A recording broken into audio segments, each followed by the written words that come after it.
Welcome to the Daily Brief for day 6, Monday, the second week of PBL Institute. We're going to start with a recap from Friday. And first of all, the sign out on Friday, that was a deliverable.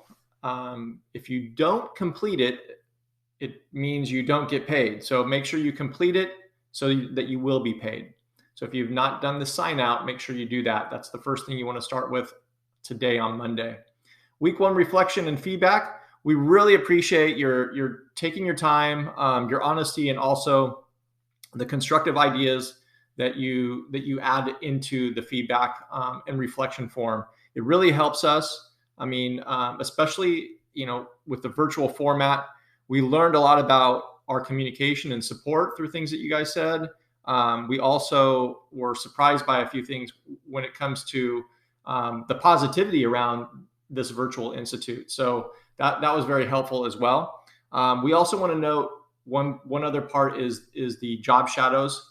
We work with San Diego County Office of Ed, and we do our best to make sure that those experiences are, built around the things that your teams are bringing and need. But we're also limited in some ways as to who we can get for those experiences. So we love more ideas in the future. If you have a specific job shadow that you want to do and you want to arrange that, that's fine with us too. So please keep bringing those ideas, or bringing industry partners that you're working with, clients that might be potentially great job shadows for not just you, but others as well. So we appreciate all that feedback. And just so you know, I'm going to pull this up. We do go through the feedback and analyze it and look at all the positives, the constructives, your final thoughts. So we're deeply into analyzing what you all send us. So I just want to be clear on that. These ideas and what you put into these forms are very useful for us. So we thank you again. The project tuning on Friday seemed to go really well from the comments that were in the reflection and feedback form. We want you to take your experience in that project tuning and now think about what were your takeaways from the other groups, and then how you incorporate them into your project and moving forward. So thank you all for participating in that, and also not just being a presenter, but being the audience. The audience is key to helping the other teams progress through developing their projects. The PBL planner is our next thing I want to go over. There were some comments in the reflection and feedback as to where we should be. This is all really relative to and dependent upon your team, what you bring into PBL Institute, where you are as a planning team as you come in, where you are as just your experience with project development. And so I can't say for sure where you should be, or it's very hard for us to give you guidelines of where to be. We would say that you are, at this point, you have a general overview of your project, you have a roadmap, and you're starting to really focus on what you're going to do in each curricular area. That's where we would say on average teams should be. So, and again, it's going to be dependent upon where you came in the process. The second week is definitely the week where you really start to progress through the project planner and through your project development. Community asset mapping. We would like you to add that to your planner. So there's a spot right here on the planner. If you would add your asset map on there, not just for us, but for you as you move forward.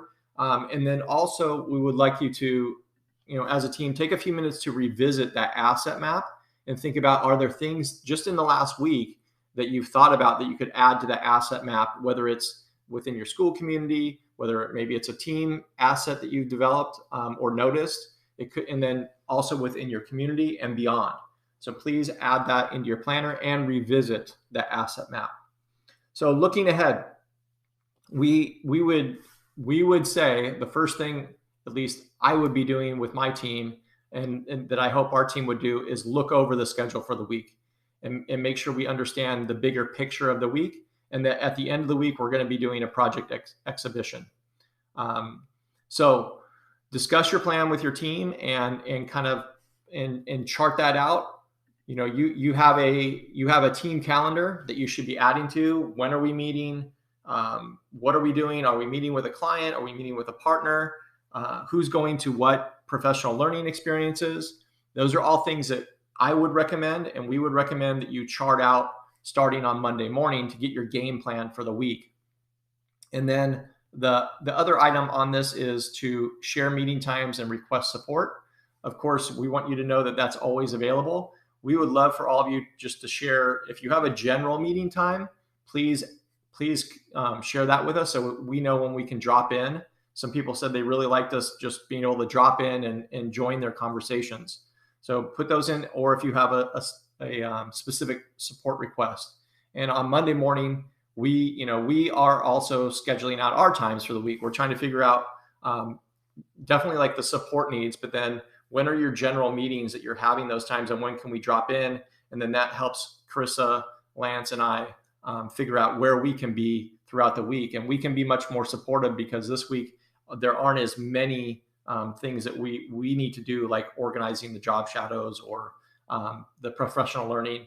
This week's a little lighter when it comes to pre-planned items.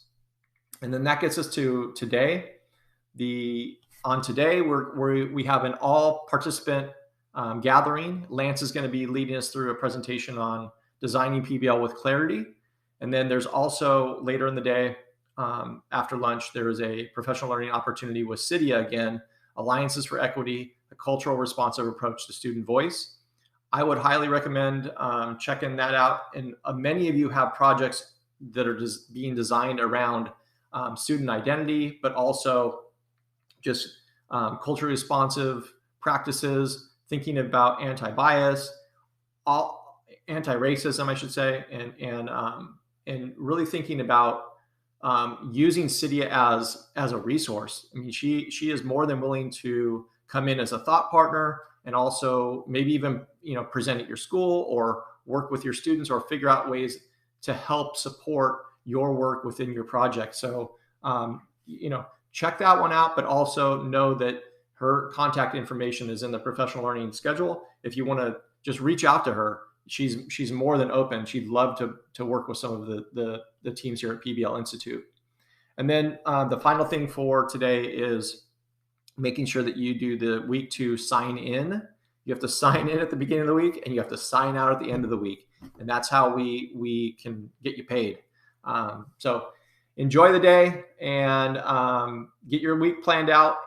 Lance, Chris, and I are around, and just communicate with us, and we will be there to support you all. So thank you very much, and enjoy the week.